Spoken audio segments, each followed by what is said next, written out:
gouvernement bi muy jëwriñ gi nga xam ne moom la ñu dénk wàllum tàggat yaram ak ndaw ñi muy Khady Diène Gaye mais aussi mu amoon yeneen ci ay naataangoom waaye xëy na bi ñu ci intéressé mooy wàllum tàggat yaram ak point bi nga xamante ni nii moom jëwriñ gi ñu dénk mbir moom yi muy tàggat yaram ak lépp lu jëm ci ndaw ñi indi na ko ci ay leeral par rapport ak la participation du Sénégal ci CAN 2025 bi ñu génn waaye tamit taxaw faire le point par rapport ak l'organisation méngale kook yeneen CAN yi nga xamante ni Sénégal demoon na ci campagne ya lañ ca décaissé ci xaalis xëy na partie boobu sax moo ñu ci gën a intéressé et pourquoi parce que dafa def benn comparaison par rapport ak ni Sénégal participé ci CAN 2025 bi ak CAN boobu noonu ñaata la ci réewum Sénégal dépensé ci xaalis ci bilan bi moom jëwriñ gi muy Khady Diène Gaye mi ngi xam le ni def nañ ci lu toll ci 5,125 milliards juróomi milliards yu toftal téeméer ak ñaar fukk ak juróom ci ay millions yoo xamante ni nii Sénégal dépensé na ko ngir mën a jël en charge nos lions ci seen participation ci CAN bii passé mais les faits wala boog les chiffres yi nga xam ne mooy interpellé mooy Sénégal du guléet muy participer ci CAN yàgg na bu ñu jëlee par exemple les CAN yi nga xam ne moo mujj bu ñu jëlee l'exemple du premier sacre du Sénégal bi Sénégal di njëkk a jël coupe d'Afrique c'était la CAN 2021 CAN 2021 Sénégal mi ngi ci participer comme CAN 2025 bi joué lu toll ci 7 matchs c'est-à-dire que 3 matchs de poule 4 matchs lors de la deuxième phase muy huitième de finale quart de finale demi-finale ak finale boo ko boolee muy 7 matchs Sénégal joué na 7 matchs en 2021 bu ñu jëlee en 2025 CAN 2025 Sénégal joué na 7 matchs mais boo xoolee en 2021 Sénégal mi ngi dépensé lu toll ci 6,5 milliards pour jël en charge ñi nga xam ne ñooy suñuy footballeurs de l'équipe nationale nga comparé ko 2025 xam ne on a joué le même nombre de matchs et dans un pays bi nga xamante ni boo xoolee les conditions d'hébergement c'est un pays c'est un pays développé mën nañu réduire nañ li nga xamante ni nii mooy la charge ou bien li nga xam ne mooy dépenses yi à presque 1 milliard ñu jël CAN 2023 et je pense que boobu moo gën a interpeller les Sénégalais CAN 2023 mooy bi ñuy Côte d'Ivoire di éliminer en huitième de finale ci campagne boobu noonu moom d'après données yi mu fekk ci ministère bi dépensé nañ ci lu toll ci 7 milliards et pourquoi mu nekk chiffre buy interpeller mooy CAN 2023 Sénégal 4 matchs la joué 3 matchs en phase de poule benn match dajeek Côte d'Ivoire en huitième de finale Côte d'Ivoire éliminé ñu c'est-à-dire que en 4 matchs nee nañ on a dépensé 7 milliards boo ko comparé ak 2025 on a joué 7 matchs on a passé beaucoup plus de temps ca dëkk ba nga xamante ni moo organisé compétition bi mais on a dépensé 5,125 milliards mais en Côte d'Ivoire bi Côte d'Ivoire organisé 4 matchs kese la ñu joué ñibbi ñu ne dépensé nañ 7 milliards loolu di benn données yi nga xamante ni ministre bi ñu dénk tàggat yaram fësal na ko mais beneen bi nga xam ne aussi ça interpelle aussi mooy la coupe du monde de 2022 bu ñu ko comparé ak la coupe du monde de 2022 coupe du monde 2022 même scénario ak la CAN de 2023 coupe du monde 2022 on a joué 3 matchs de poule contre Pays-Bas contre Équateur ak contre Qatar dem huitième de finale Angleterre éliminé ñu on a joué 4 matchs ci campagne boobu ministre bi di ñu xam ne ni dépensé nañ ci loolu rek 4 matchs yooyu noonu 11 milliards presque li ñu ci dépensé dafa doublé boo xoolee li Sénégal dépensé ci 7 matchs gannaaw bi ñu participé ci CAN bu 2025 bi donc loolu c'est des données yi nga xam ne dafay interpeller par rapport ak la transparence la gestion de nos deniers alal ji nga xam ne ñun ñëpp a ko bokk nañ koy utiliser ca compétition ya buñ ko méngaleeg les compétitions yi précédées yi weesu ak bu compétition bu tay bi donc gis nañ ni am na jéego yoo xamante ni nii def nañ ko ci wàllum yaxanal xaalis def nañ ko aussi ci li nga xamante nii mooy la Sénégalais yëpp bokk lu ne ñu dugal ko fa mu war a dem mais du gulet il faut savoir que la gestion li nga xam ne mooy les compétitions ce n'est pas la première information bi ñu ci jot a jot madame la ministre muy Khady Diène Gaye defoon na fi benn interview sur Walf TV doyen Moustapha Diop sax moo ko interviewé woon li mu xam ne woon parce que tey on parle d'une compétition internationale moom bi mu jëlee ministère bi xam nga gouvernement bi ñi ngi jot le pouvoir bu bees bii nii en mars 2024 ñu def passation de service le 2 avril su ma juumul bi ñu ñëwee toog moom ñu tabb ko Khady Diène Gaye bi mu ñëwee def ay audit dafa remarqué que ni état bu Sénégal xam nga mars 2024 budget bi voté nañ ko en décembre 2023 bi ñu voté budget bi à l'Assemblée nationale dañ ne ministre des sports jëwriñ gi ñu dénk wàllum tàggat yaram dinañ ko jox lu toll ci 7,910,844 francs CFA juróom-ñaari milliards yu toftal juróom-ñeenti téeméer ak fukk ci ay millions yoo xamante ni nii dañ ko jagleel wàllum compétition sportive internationale maanaam mbooleem tàggat yaram yi ñuy def ci Sénégal football ak yeneen discipline compétition yi ñuy dem participer bitim réew ñu ne jagleel nañ leen lu toll nii ci alal 7,910,000,000 ak lu toftal weccet bi Khady Diène Gaye ñëwee lan la nemmeeku mooy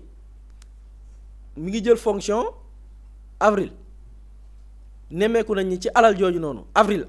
fi budget bu ñu voté décembre avril en 3 mois fekk nañ ñu ne dépensé nañ ci 580,250,000 yoo xam ni kenn justifié wu ko maanaam amul lay mu am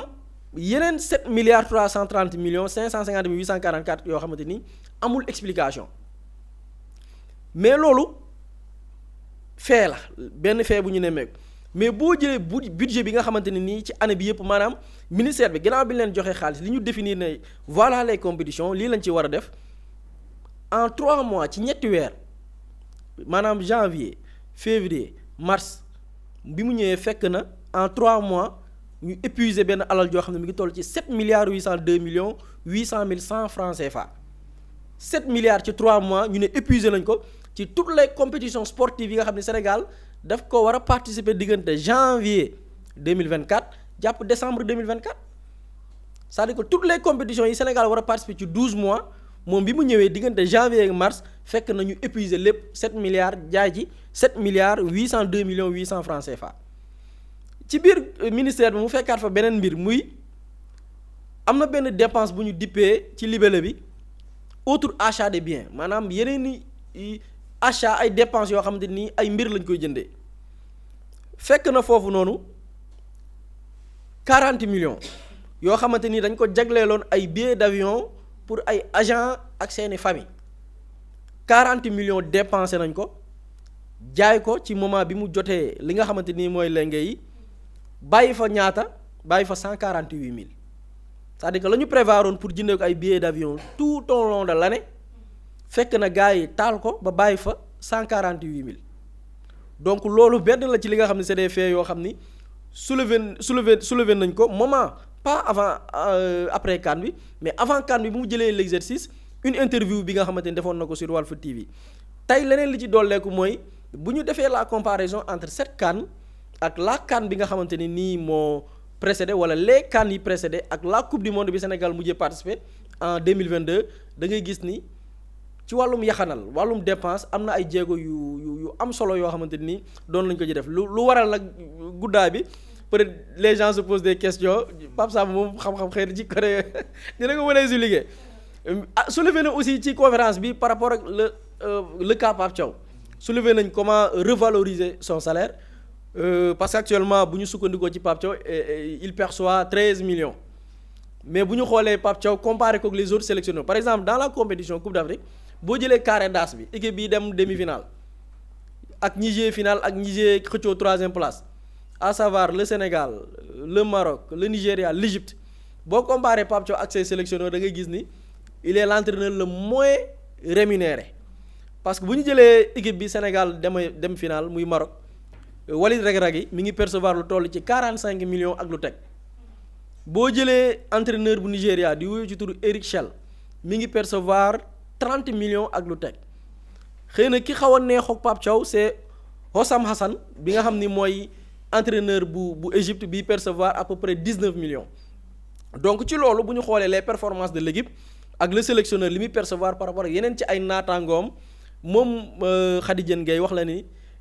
contrat bi bu arrivé à terme dinañ renégocier waat xool nu ñu koy gën a valoriser pour que mu am loo xamante ni dina yemook ses performances dina yemook li nga xam ne mooy jaloore yi nga xam ne def na ko diggante bi mu jotee l'équipe nationale boobaak léegi soxna Ramatoulaye. jërëjëf Boury am na solo Pape Samba ak li Boury wax la nga ci gis noonu ban jàngat nga ci am. waaw déjà saluer la démarche de transparence de ministre bi parce que bu njëkk ba Sénégal da doon dem compétition bi jeex limite on n'a pas de retour par rapport ak xaalis bi nan lañ ko dépensé ñaata xaalis la ñu dépensé même par rapport aux primes du ñu xam primes yi xaalis boobu lan lañ ci def dans le football sénégalais ndax Sénégal gagné na ay compétitions yu bëri ci at yii ñu génn jël nañ fi Coupe d'Afrique U20 jël fi Coupe d'Afrique mooy CHAN bi jël fi Coupe d'Afrique équipe nationale A yu bëri mais primes yi nga xamante ni dañ ko doon am avec l'ancienne fédération te je pense que loolu sax loolu ñu bëri doon ŋaññee l'ancienne fédération mooy il n'y avait pas de transparence dans la gestion budgétaire ndax xaalis bu bëri boobu noonu ñu doon amassé mënuñ la justifier nan lañ ko dugalee ci football local sénégalais pour mu mën a gën a jëmmal suñu championnat mais fii da nga gis ni Coupe d'Afrique bi le 18 janvier la jeex mu def face à la presse le 29 janvier pour revenir sur le bilan financier de la compétition donc loolu il y a une démarche de transparence boo xamante ni da lay wan ni il y a eu une gestion rigoureuse par rapport au budget bi nga xamante ni moom la ñu alloué l'équipe nationale maintenant il est important ñu def mooy comme Boury lu mu wax la comparaison entre CAN 2023 bi parce que boobu moo ci gën a intéressant ak CAN bi nga xamante ni mooy CAN 2025 bi ñu ne la CAN 2023 épuisé nañ fa 7 milliards fii on parle de 5 milliards et quelques le budget a été réduit pour une compétition beaucoup plus longue parce que CAN 2023 ñu ngi joué 4 matchs Côte d'Ivoire éliminé ñu en huitième de finale fii dem nañ ba finale te ñëpp xam nañ ni diggante 4 matchs ak 3 matchs les 3 matchs yi nga xamante ne am na fa il y a énormément de dépenses yoo xamante ni ñu ngi ci diggante boobu surtout Sénégal bi nga xamante ni da doon jouer finale à Rabat dañoo changer seen camp de base te xam nañ ni camp de base boo koy changer hôtel bi ngay dem ak yooyu ce n'est pas gratuit prendre en charge la délégation les billets l'alimentation xam nga yooyu noonu yëpp c'est énormément de dépenses ñu ne la comparé au budget de 2023 wàññi nañ ci plus d'1 milliard boo xamante ni dans la gestion lan moo tax wàññeeku boobu am parce que le budget de 2023 dafa amoon ay dóor c'est ça la réalité des faits li tax ñu war a taxawaat ci budget 2023 boobu xam nga Boury mu ngi souligner lu am importance mooy lu ñu ne dans le budget ci compétition internationale dañoo jagleloon ministère des sports 7 milliards pour commencer ko 2024 bi maanaam toute l'année de 2024 c'était 7 milliards pour les compétitions internationales ñu ñëw ñu ne ñu ci premier trimestre bi 7 milliards yooyu noonu yëpp utiliser nañ ko te ñooñu bañ leen laajee justification même si amuñ justification dañu ne c'est parce qu'il y avait une Coupe d'Afrique en 2023 nga ñëwaat méngale le budget bi ñu dépensé en 2023 ñu ne la 7 milliards la donc en fait 7 milliards bu ñu jagleel toutes les compétitions sur le plan international ñoom moom la ñu dépensé ci Coupe d'Afrique boo xamante ne huitième de finale lañ fa toog loolu il n'y a pas de transparence budgétaire te ñëpp xam nañ ko te li ci gën a doy waar mooy gis nañ les délégations nan la doon demee tamit ci CAN yooyu il y avait énormément de personnes yoo xamante ni mënuñ la ne ñii ban importance la ñu am ci délégation sénégalaise dañ leen a doon jëlal tout frais payé yóbbu leen ci CAN bi loger leen nourrir leen yenn saa yi sax ñu am ñoo xamante ne dañ leen ciy fay te amaluñ benn importance l'équipe nationale du Sénégal dañ ko fi doon gis te lépp ci ay dóor la lal woon parce que ba tey jii bu fekkee ne mënuñ ñoo jox ay firnde wala jox ñu ay preuves sur la gestion budgétaire bi ñu defoon en 2023 c'est parce que jaarul woon yoon loolu rek la maanaam il ne faut même pas chercher loin ni ñu yoree woon xaalis bi baaxul il y avait des cas de détournement te man ma jàpp ni ministre des sports loolu c'est un audit boo xamante ne am na gis nañ ne il n'y a pas eu de transparence budgétaire il faut situer les responsabilités man loolu laa gëm c'est-à-dire que bu ñu la dénkee département nga gis ne département boobu parce que li ñu budget bi ñu dépensé dañ ko lor moom parce que bu fekkee ne un budget annuel ñu dépensé ko ci benn trimestre léegi moom mooy obligé waat demaat uti ji xaalis pour assurer les compétitions internationales te gis nañ coow bi mu jur ba mu ñëwee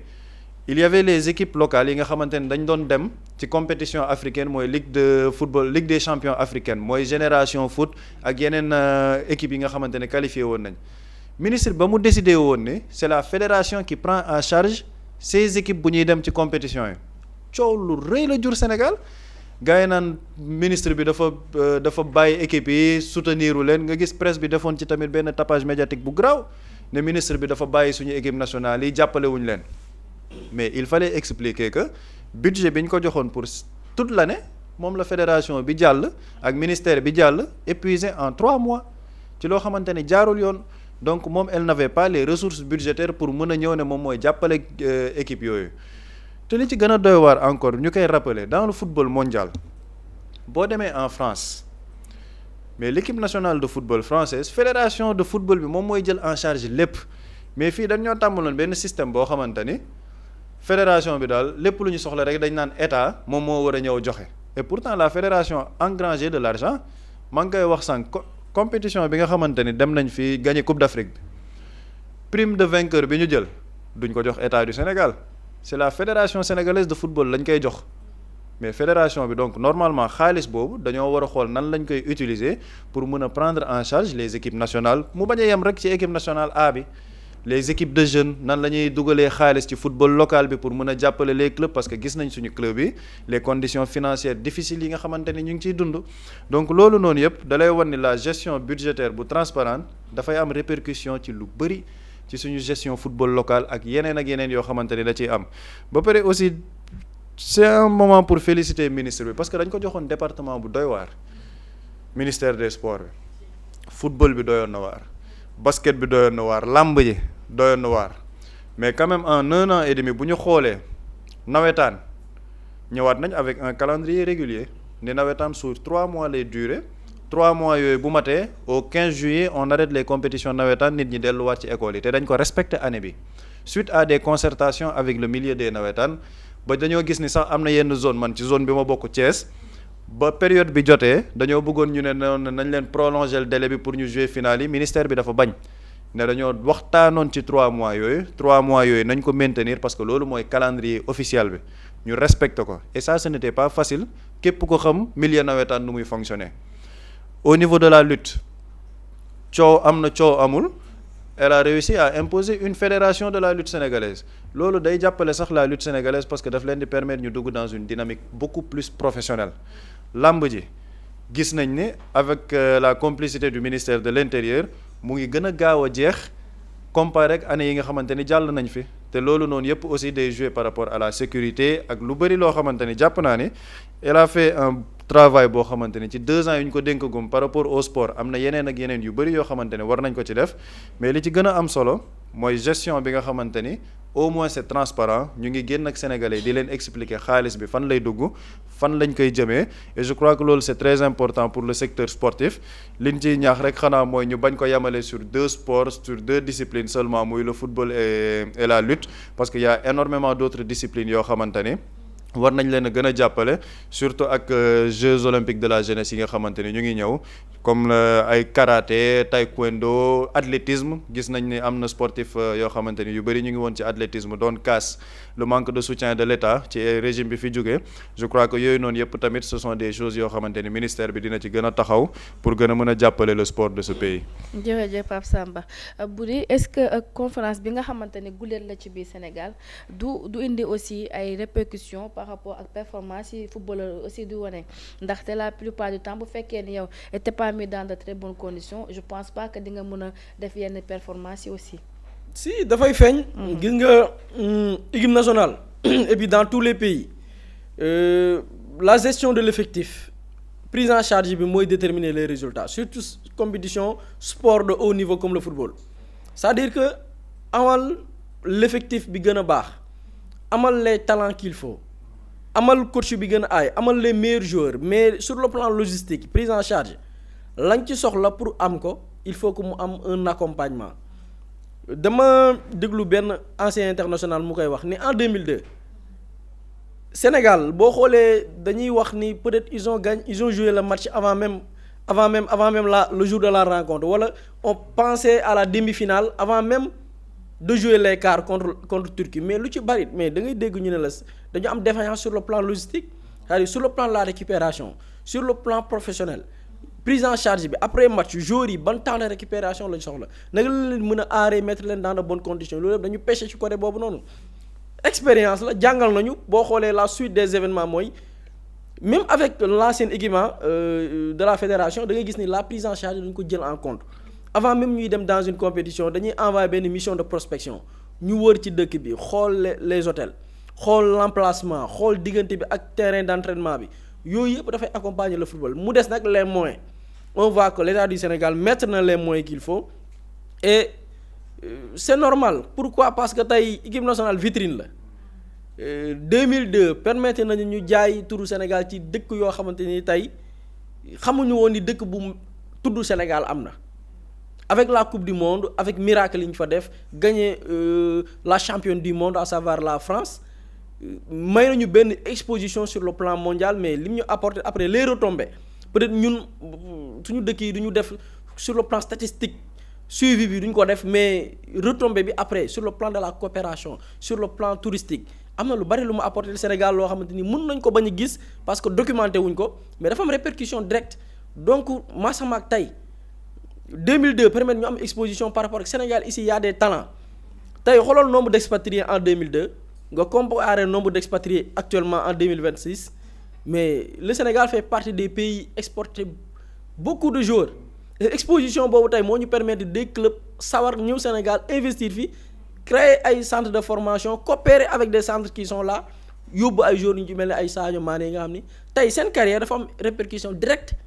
ci seen communauté donc nga gis ni football dafa romb po avec un bon encadrement avec de bons investissements xam fu ñu koy dugal da ngay gis ni répercussion bi romb na sax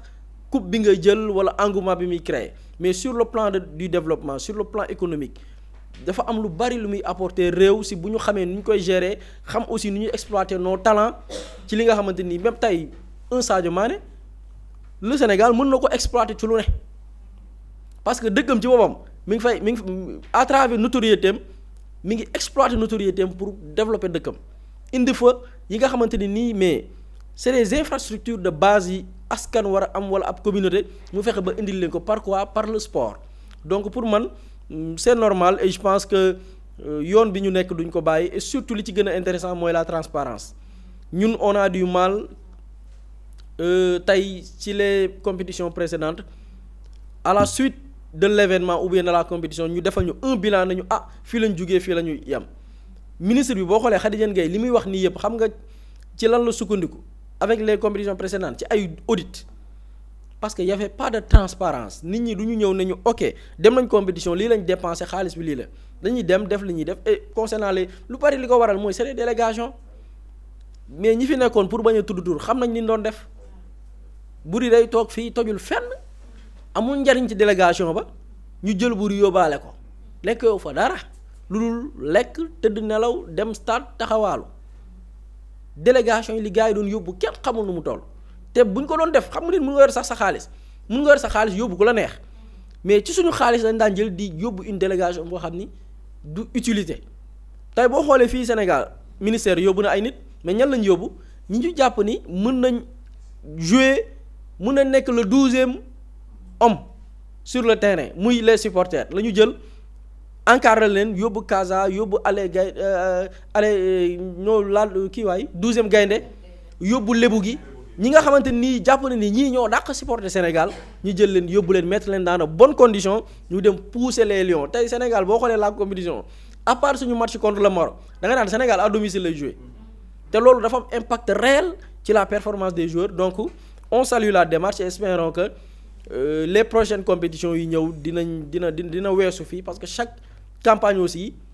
moyen la effort la mais aussi leçon la loo ci jàngee nga xam ni ëllëg booy participer à d'autres compétitions di nga xam nooy taxawee. jërëjëf Boury benn question rek Pape Samba vu que ci CAN bi la ñuy waxtaanee ba léegi ñi dégg ne Maroc dina saisir li nga xamante ni mooy tribunal arbitral des sports. non foofu Maroc mooy li ñu wax rek ñoom ba léegi ñu ngi ci prolongation yi parce que ñoom keroog ñu ngi wax ci émission bi ñoom bu ñu njortoon ni mbir yi nii lay demee ak campagne médiatique bi nga xamante ne sénégalais yi def nañ ko ci du ñu mës a dugg ci guerre bi nii parce que Maroc jàppoon nañ ne ñoom ils ont tous les éléments à charge pour mën a dal ci kaw Sénégal et je pense que la sortie de Infantino ak CAF doxalin bi mu doxalee noonu dès le début dafa gënoon jox confiance les autorités marocaines par rapport ak daan yi ñu war a daan Sénégal quoi parce que bu ñu génnee ci compétition bi président FIFA wax félicité wul sax Sénégal ñëw wax automatiquement ay sanctions yoo xamante ni dafa war a jaar yoon des sanctions sévères CAF tamit ñëw def un communiqué pour dire qu'on doit aller vers des sanctions Maroc jàppoon nañ ni ñoom am nañ assise boo xamante ni vraiment dinañ dal ci kaw Sénégal et ñoom dinañ am gain de cause ba buri mu ngi fàttali démb lu am solo article yu ñu visé Maroc dafa bëggoon gagner match bi par tapis sur tapis vert ñu jox leen compétition bi ñu gagné ko nangu coupe d'Afrique bi nga xamante ni Sénégal gagné woon na ko parce que ñu bëri dañu naan ay ñun soxlawuñ coupe ñoom dañoo bëggoon coupe bi ñu jël ko c'était ça les revendications mais nag dañuy dem tribunal arbitral du sport après loolu beneen juridiction lay nekk beneen prolongation man jàpp ma ni dinañ fa am benn gain de cause parce que ce sont des trucs judiciaires yoo xamante ni mën na tirer en longueur et c'est très rare nga gis ñu ñëwaat dellu si waat ci genre bu fekkoon ne sanction yu sévère la comme le Maroc en 2015 CAF defoon nañ leen sanction yu sévère parce que Maroc moo waroon organiser Coupe d'Afrique bi période boobu la Ebola amoon Maroc ne dañuy retiré wu ci organisation Coupe d'Afrique bi au dernier moment mu nekkoon lu métti CAF ba CAF sanctionné woon sévèrement le Maroc ne 2017 2019 du ñu dem Coupe d'Afrique def leen ay sanctions financières yu lourdes mais après ba Maroc defee recours après demoon nañ défense tribunal arbitral du sport genre sanction yu diisee noonu xëy na mën na am benn dellu ginnaaw mais quand on te parle de sanction de joueurs 2 matchs entraîneur bi 5 matchs te Maroc sax seen entraîneur suspendre uñ ko seeni joueurs la ñu def 2 matchs donc loolu du loo xamante ni tribunal arbitral du sport dina ci ñëwaat de manière on va dire sérieuse bu ñu ko mën a waxee noonu et duñu dellu si waat tamit ci Sénégal li nga xamante ni ñun jox nañ ñu ko ay sanctions et je pense que pour dalal xelu sénégalais yëpp xaalis bi ñuy wax ni sax ñun sanctionné ñu ko fédération ak prime bi ñu jëlee fële ca Maroc mën nañ ko fay tranquillement duñ ci am benn problème juste dama bëgg ñëw ci élément bi buri wax sànq te lu am solo la par rapport ak importance su sport c'est-à-dire que sport même football c'est un levier de développement te gars yi fii dafa amuñ woon une politique sportive on va dire politique sportive yi dañ ko yemale woon ci defal nañ leen Dakar Arena stade Abdoulaye Wade bu Diamniadio yemale ko foofu mais sport élément de soft power la élément soft power booy xool Coupe du monde Qatar 2022 ça a permis au Qatar de vendre la culture du Qatar vendre seen dëkk ay investisseurs ñëw gën a am ambition pour dugg fa beneen exemple l'Arabie Saoudite instant yi seen championnat bokk na ci championnat yi gën a attractif joueurs yu bëri léegi da ngay gis dañuy am 20 ans wala 21 ans dem signer ji Arabie Saoudite lan moo tax ñu koy def c'est parce que l'Arabie Saoudite a investi énormément d'argent ci sport boobu muy le football mais investissement boobu day dellu si ci ñoom parce qu'il y aura beaucoup plus d'investisseurs yuy ñëw dugg si leur championnat day gën a fës et à travers leur championnat dinañ gën a mën a jaay seen dëkk la culture bi nga xamante ne am na fa exemple bu ndaw rek Qatar bañ Argentine jëlee coupe du monde bi Messi ba muy dem di soulever coupe bi li nga xamante ne solal nañ ko mooy jàlla web ce n'était pas anodin parce que loolu ça reflète la culture du pays et da ngay gis le lendemain am ñu bëri sur le plan international dem commander ko surtout les Argentins yu sew la yoo xamante ni dañ ciy mën a jaay seen dëkk et ñun nit ñu amee fii ñun suñu dëkk code du travail code des impôts man damaa gëm ni dañoo war a am un code du sport boo xamante ni day légiférer toutes les pratiques sportives ñu professionnaliser ko parce que c'est un élément de développement boo xamante ni war nañ ci mën a sukkandiku surtout quand on a une jeunesse très sportive dans ce pays ñun suñu dëkk dañoo gëm sport boo demee ay 17h 18h ci corniche bi tu vois énormément de jeunes yoo xamante ni sport dafa nekk lu am solo biir Sénégal maintenant dañoo war a travailler à avoir une politique sportive boo xamante ni dinañu gën a mën a jaay suñu sportu dëkk dinañ gën a mën a jaay suñu culture dëkk et ça va nous permettre aussi d'avoir des répercussions ci tourisme bi ak investissement yi ak yeneen parce que léegi les grands investisseurs dañuy gën a investir dans le milieu du sport keroog sax le premier ministre mu ngi wax ni aux Émirats arabes unis kilifa bi mu fa seeti woon amoon na des ambitions très importantes pour investir dans le sport au Sénégal parce que kooku moom mooy propriétaire Manchester City en Angleterre te gis nañ Angleterre Manchester City doole bi mu am pour expliquer l'importance du sport et du football bu fekkee ni jëlee nañ ko comme un levier de développement bu am solo. am na solo ñu. Mously Immo Sénégal moo leen di indil saafara ci jafe-jafe bu ngeen am ci wàllum immobilier yow mi bëgg a jënd kër yow mi bëgg a tabax wala nga jaay sa terrain jokkool ak waa Mously Immo ku am sa kër bëgg ku la ko terrassel wala nga am sa tool bëgg ku la ko lotisel defal la ko ay terrain Mously Immo Sénégal daf leen koy jàppandal gunge leen ci anam gu mucc ayib ku am sa kër itam te nekkuloo ci biir réew mi bëgg ku la ko toppatool gérer la ko Mously Immo moo ci gën a gaaw gën ci wóor ku bëgg réfectionner tabax wala nga defar plan architecte mën nga jokkoo itam ak waa Mously Immo Sénégal mën ngeen leen a woo ci 77 887 25 13 77 887 25 13 Mouslay Imo indi saafara ngir jëndum kër tabax jaayum terrain terrasse yi ay tool wala lotissé ko defal leen ko ay terrain loolee lépp Mouslay Imo moo ci gën a gaaw man ngeen itam abonné ci seen chaîne YouTube Mouslay Imo Sénégal ngir am yeneeni xabaar yu gën a dëggu wala itam wàllum conseil ci wàllum immobilier fii ci biir réewum Sénégal